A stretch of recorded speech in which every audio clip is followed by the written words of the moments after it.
감사합니다.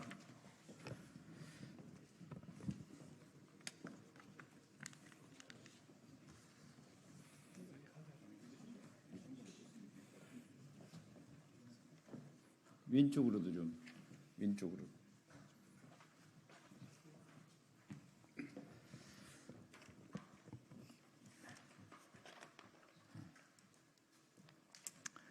안녕하십니까. 더불어민주당 김문수 국회의원입니다. 오늘 김용 전 부원장에 대한 검찰의 조작 수사 규탄 기자회견을 검사를 검사하는 변호사 모임에서 하고 저희 국회의원들이 함께 하고 있습니다. 최근에 윤석열 검찰 독재 정권의 행태가 거의 그래 나 검찰 독재인데 어쩌라고 뭐 이런 형태의 정치를 하고 있습니다. 말 그대로 안하무인 인면수심의 정권이라고 할 수밖에 없습니다. 우리 국회의원님들이 함께 해주셨기 때문에 저와 함께 포함해서 4분이고 3분 먼저 간단하게 인사 말씀 드리고 기자회견을 하도록 하겠습니다. 먼저 이 사건을 담당을 하셨던 김기표 의원님께서 먼저 말씀해 주십시오.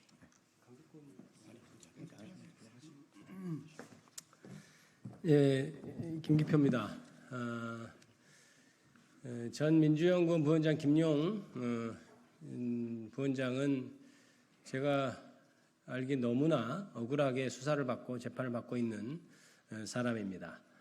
기본적으로 검찰이 이재명 전 대표에 대해서 타겟으로 해서 갖가지 여러 가지 사건들을 수사를 해 들어감에 있어서 김용 부원장도 거기에 무고하게 희생된 사람이라고 할 것입니다.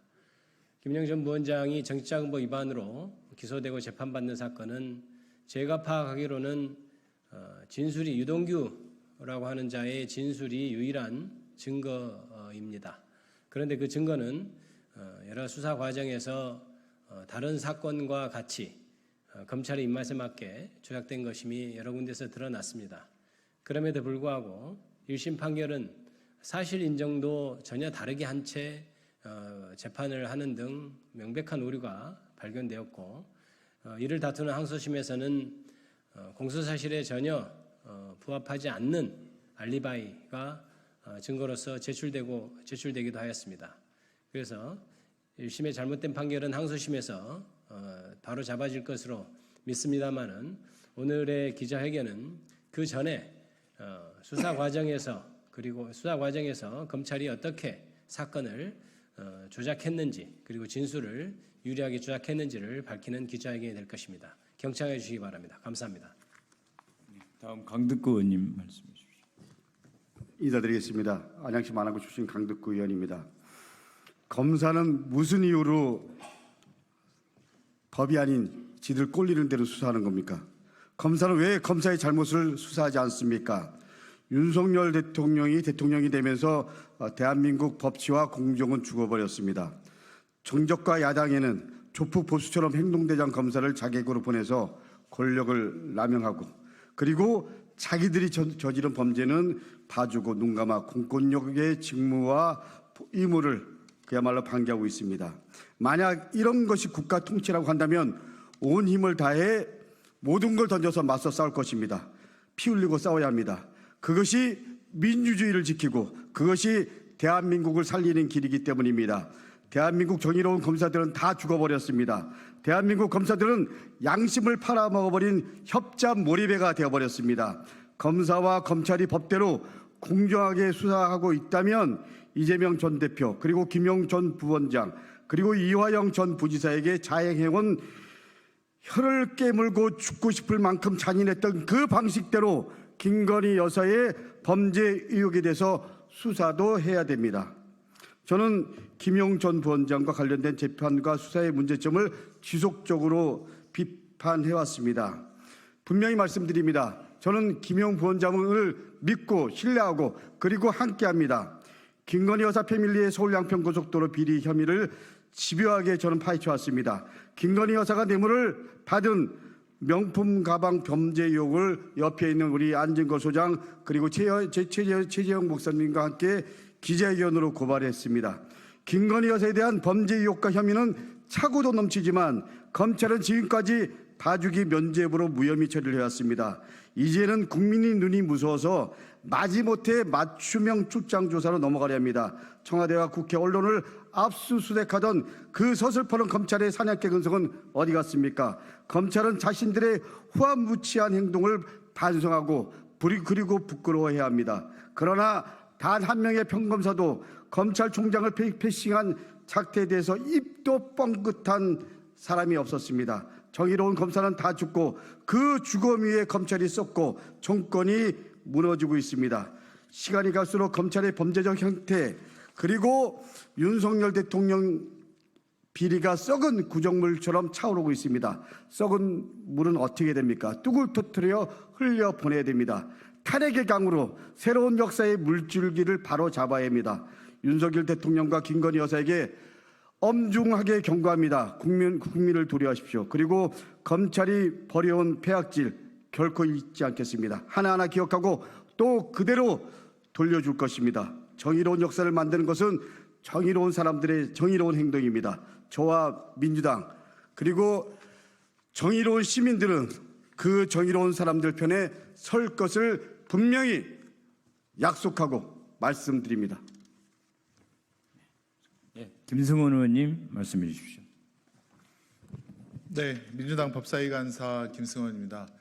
요즘 정치 검찰의 행태를 보면 정말 기가 차지 않을 수 없습니다. 도이치모터스 주가 조작에 대해서 4년 동안 실질적인 수사를 한 번도 못 해본 검찰이 김건희 여사를 비공개로 그것도 제3의 장소에서 휴대폰을 제출하는 그런 있을 수 없는 행태를 보이면서 형식적인 수사, 받아쓰기 수사를 하고 돌아왔다는 그런 언론 보도를 접했습니다. 김용 전 민주연구원 부원장에 대해서는 정말로 무자비하고 정말 인권 침해, 정말 정치적 목적의 수사를 가혹하게 했습니다. 기억합니다. 민주당사를 건국 이래 최초로 야당 단사를 압수수색했을 때 우리 민주당 국회의원들이 똘똘 뭉쳐서 정치검찰의 압수수색에 저항을 했고 허락도 받지 않고 들어온 그 정치검찰이 나갈 때는 A4 용지 몇 장만을 가지고 바깥으로 나간 것을 기억합니다. 이와 같이 증거도 없고 사실도 아닌 그런 수사를 비틀기 수사, 조작 수사로 했던 정치검찰 행태를 다시 한번 목도하면서 그 주체인 어미준 검사, 강백신 검사도 반드시 국회 법정에 세울 수 있도록 하겠습니다. 지금 탄핵 대상 검사로 국회에 지금 청원이 발의가 되었는데요. 법사위에서는 이들을 좌시하지 않고 이들의 불법적인 공소권을 불법적으로 남용하는 행태에 대해서 반드시 국민의 이름으로 심판할 수 있도록 하겠습니다. 김현 전 부원장님의 그 억울함은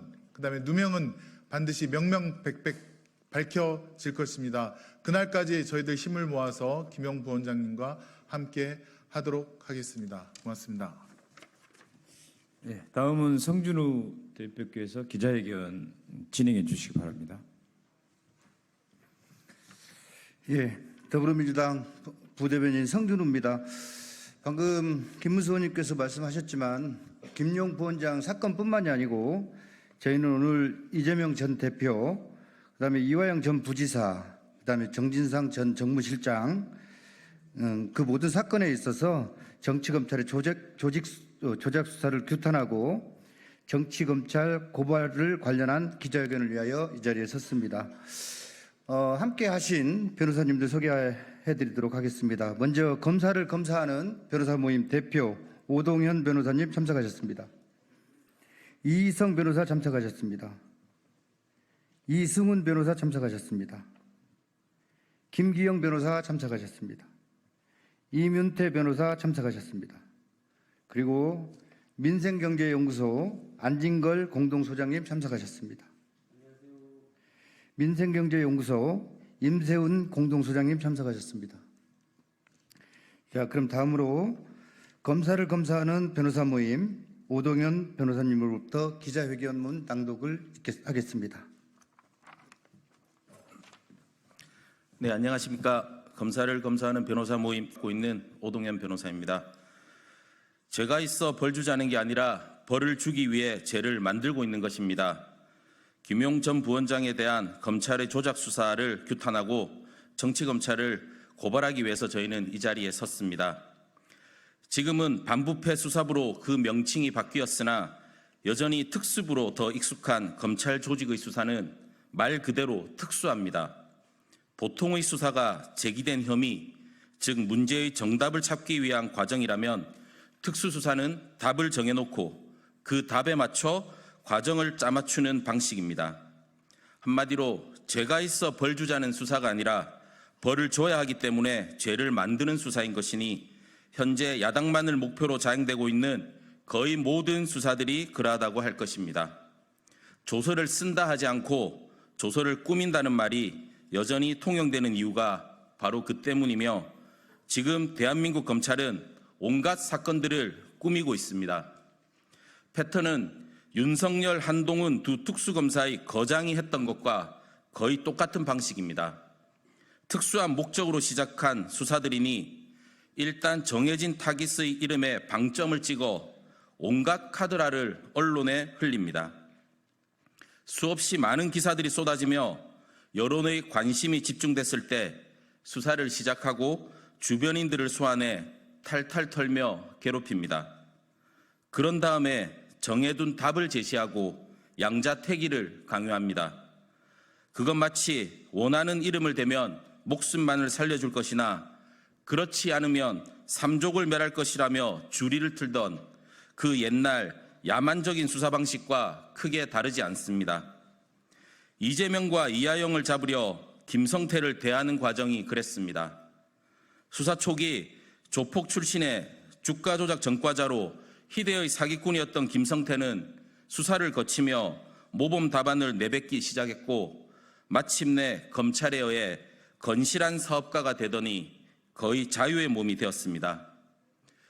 그리고 이재명과 정진상, 김용을 잡기 위해 유동규를 대하는 과정도 한치의 오차 없이 똑같으니 오늘 우리는 검찰이 김용 전 부원장을 잡기 위해 그리고 마침내 이재명 대표를 잡기 위해 유동규라는 희대의 범죄자와 무슨 작당 모의를 했는지 엄중히 묻고 규탄하고자 이 자리에 섰습니다.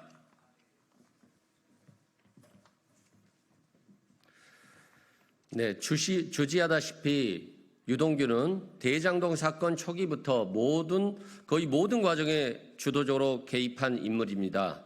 검찰은 애초 그가 성남 도시개발공사 기획본부장으로 재직하며 민간 업체로부터 3억 5천만 원, 화천대유 대주주 김만배로부터 5억 원의 뇌물수수 및 민간 사업자들이 막대한 수익을 올리도록 해 성남시에 손해를 끼친 배임 혐의로 수사가 진행되었지만 막상 배임은 빠졌고 뇌물 액수는 3억 5천만 원만 인정해 기소했습니다.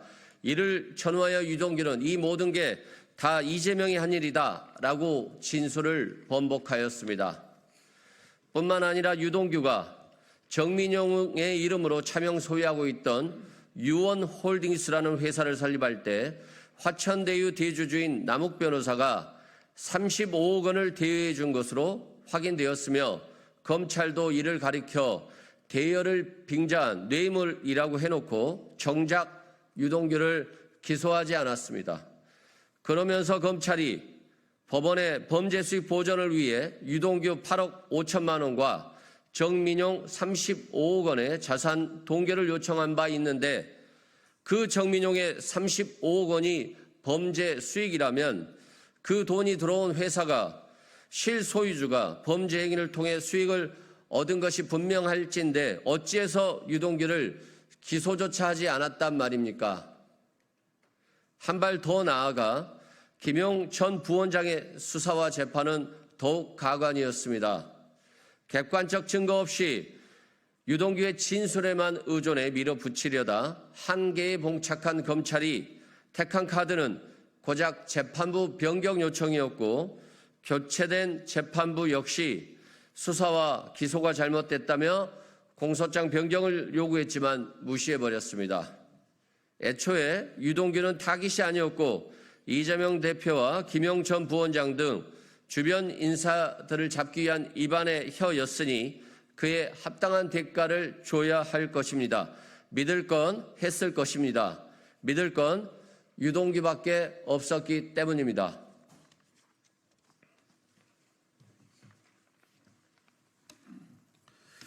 결국 김용 전 부원장만 유죄를 받고 유동규는 무죄를 받았습니다. 돈을 받은 사람은 유죄이지만 정작 준 사람은 무죄가 된 이 희한한 판결은 두고두고 역사에 회자될 것입니다. 그래서인지 재판부는 판결문에 유동규가 불법적인 정치자금 전달에 관여한 것은 명백하다. 불고불이, 즉 검사의 공소 제기가 없는 건에 대해 법정이 처벌하지 못한다는 원칙에 따라 기소된 공소사실을 무죄로 판단했다고 분명히 적시했으며 이는 명백한 검찰의 수치라고 봐야 합니다. 그럼에도 반성과 시정은커녕 여전히 입안의 혀들의 심기경호에 열중이니 참으로 한심하다 할 것입니다. 지난 총선에서 국민들이 민주당과 야권에 압도적인 의석을 몰아준 이유는 명백합니다. 검찰개혁을 제대로 하라는 것입니다. 그럼에도 살아있는 권력의 복지 부동 수준을 넘어 복지 안동하고 있는 주제에 국민적 여망인 검찰개혁의 깃발에 야권 인사들에 대한 탄압으로 맞서고 있는 검찰의 조작수사와 선택적 기소 행위는 규탄받아 마땅하다 할 것이며 머지않아 역사에 준엄한 심판을 받을 것이라는 점을 분명히 해두고자 합니다. 뚝이 무너지고 있습니다. 민심의 거대한 파도가 차오르고 있습니다. 우리 검사를 검사하는 변호사 모임은 향후 유동규와 조작수사 정치 검찰들을 고발하여 그 죄상을 국민 앞에 명명백백히 밝히고 검찰개혁을 완수하는 계기로 삼겠다는 약속을 드립니다. 감사합니다. 2024년 7월 23일 검사를 검사하는 변호사 모임 대표 오동현, 이희성, 이승훈, 김기영, 임윤태. 네, 기자님들 질문 있으면 간단하게 받고요. 없으시면 나가서 백브리핑해서 하겠습니다. 누구로? 네. 네네. 기자회견문 한 가지만 좀 수정드리도록 하겠습니다. 검찰이 그 재판부 변경 요청이 있었고 교체된 재판부 역시 뭐 기소가 잘못됐다는 내용이었지만 재판부 변경 요청은 없었다는 점을 수정드립니다. 네. 자, 기자님들 여기서 질문이 없으시면 나가서 백브리핑 하겠습니다. 고맙습니다.